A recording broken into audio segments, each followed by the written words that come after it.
Well, it's a good thing that The Masked Singer was great last night because I didn't really have what you would consider the best day yesterday. So, let's get to my low, my high, my act of kindness. Okay, so, full disclosure, I'm heading to this one appointment I have, right? That's all the way here in Elmira, and I'm traveling from Corning. All of a sudden, I hear, it sounds as if I'm like running over something all the time because it's like doing that the entire time, right? So I go to the nearest gas station and I looked at all four of my tires. They look fine. Nothing, not one of them looks remotely damaged or flat or nothing. So I'm on Route 17 and I pass by this one exit. I think it would be the exit in which, theoretically, if you wanted to take it, you could go back to Corning or head to East Corning, somewhere along those lines, or it would be a non-highway related route to get to Corning Hospital. And then all of a sudden, the low tire pressure light is on. All right. Now the light comes on, so I'm going to go to the nearest gas station and I'm going to fill my air tires, right? So I get to the gas station and one tire is completely flat. You would think that the low tire pressure light would have come on before I looked at my tires the first time when I was in Corning. So needless to say, I got a flat tire, and now I'm stuck with the spare until I can get it replaced. Luckily, I'm going to be doing that this morning, but still, it was just so inconvenient. And I'd be late to my appointment and everything. It just wasn't that great. But after that, things really picked up from there. As this appointment I have is with someone very special to me, and I'm really glad I got to see this person. It was great. And, The Masked Singer was wonderful, so those are my high. And my act of kindness was, during this appointment, his calendar didn't really have wasn't up to date, so I had to fix it for him. So now his calendar, because he has one of those calendars where it shows like 3 months out of the year, but every time you flip the sheet over, it only gets rid of one of those months and replaces the other. So let's say, for example, the first page is like January, February, March. Turn the page over, it would say February, March, April. It's one of those calendars. So I fixed it for him.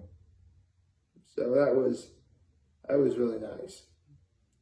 Now, if you excuse me, I have a Group C finals to talk about.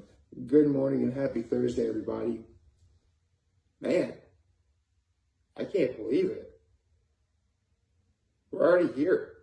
Like, the finale is going to be on the 18th. And we have our final three. But before I get into that, I got to talk about the performances last night because they were all stellar, as you can imagine. First, the Prince went, and he did Sir Duke by Stevie Wonder. And then Space Bunny was up next, and he did Now That We Found Love by Heavy D and the Boys, featuring Aaron Hall, which I haven't heard that song since Hitch. Like, they do that song at the end of it. I really like that song, so immediately after that performance, I downloaded that song onto my iPod. And then the Queen Cobras did Leave a Door Open by Bruno Mars, Anderson, Pac, and Silk Sonic, which, I mean, now there are 3 Cobras. Like, how many Cobras are there? And are they going to show more if they keep going? Well, I'm not really going to know the answer to that because, well, the Queen Cobras got eliminated. Yeah, First, first the Space Bunny got eliminated first. And it turns out it was Shaggy. I'm like, hey, Shaggy. I remember Shaggy. Because, okay, well, funny story. If you've ever seen Eddie Murphy's Raw, which is a stand-up special by Eddie Murphy, easily his most famous joke from that stand-up special is, "It wasn't me."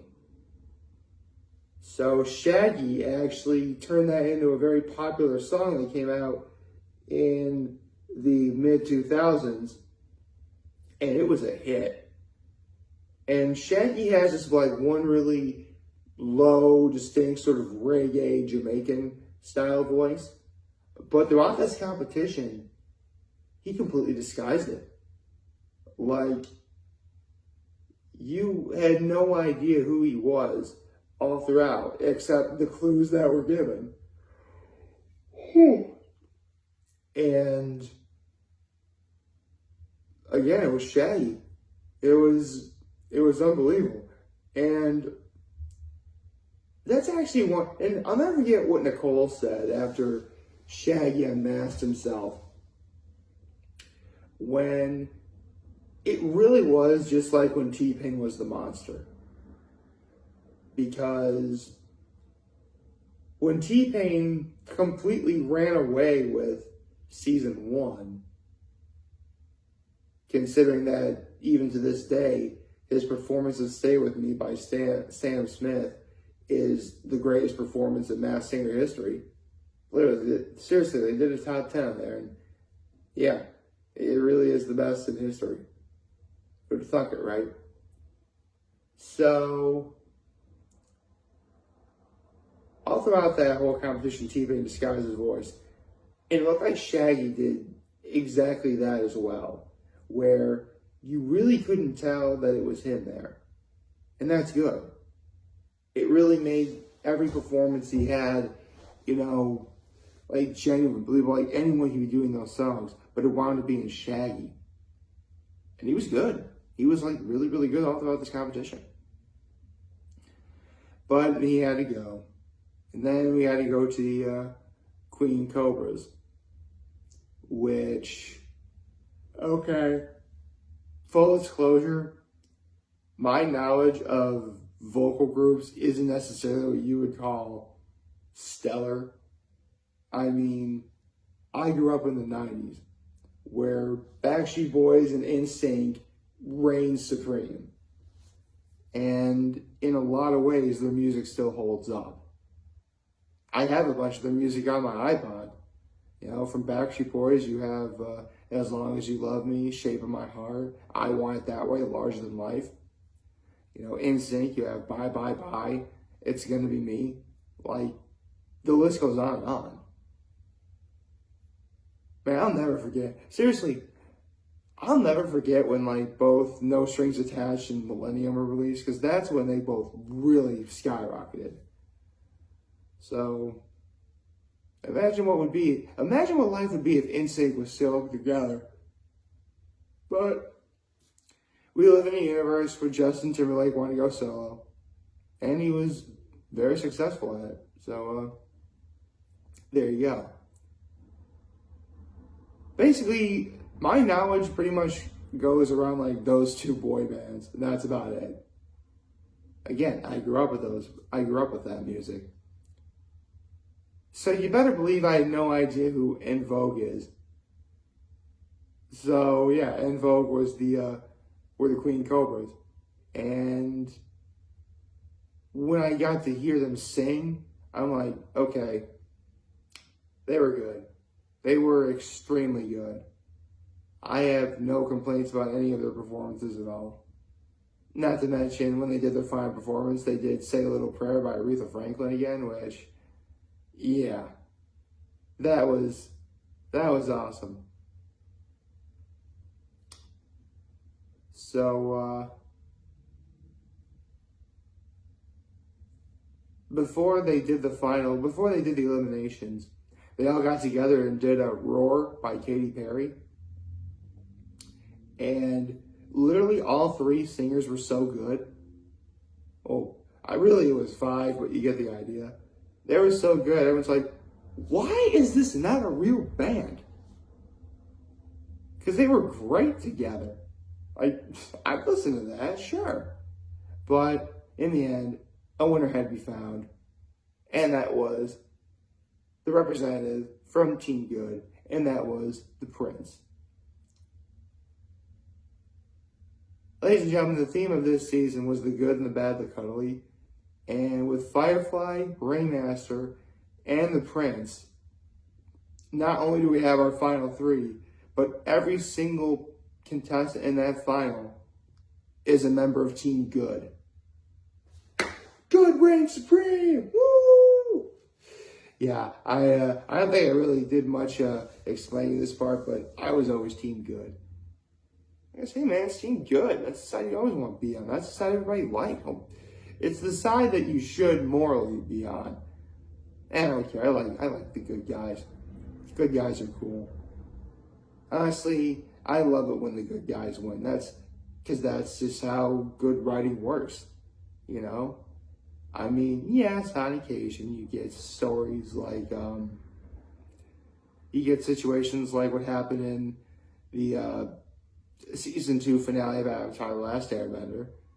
Or if you're a manga reader, you get stuff like Berserk, stuff like that. And it works. But it really only works because at some point you know the good guys will eventually win in the end. And, well, for Avatar: The Last Airbender did. Berserk, yeah.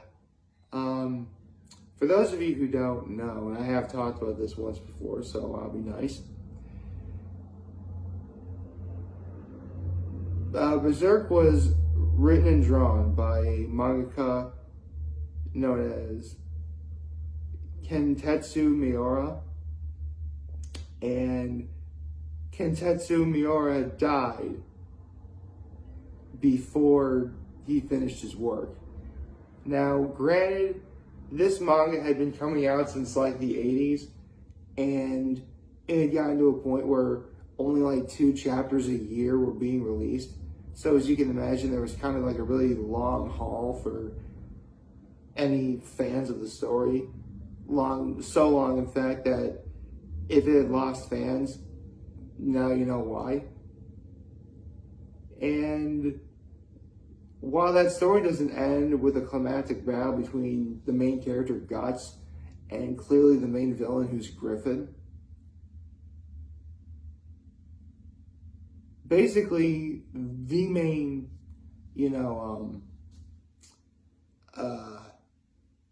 plot line of this story was Guts was trying to regain his friend Casca's memories back.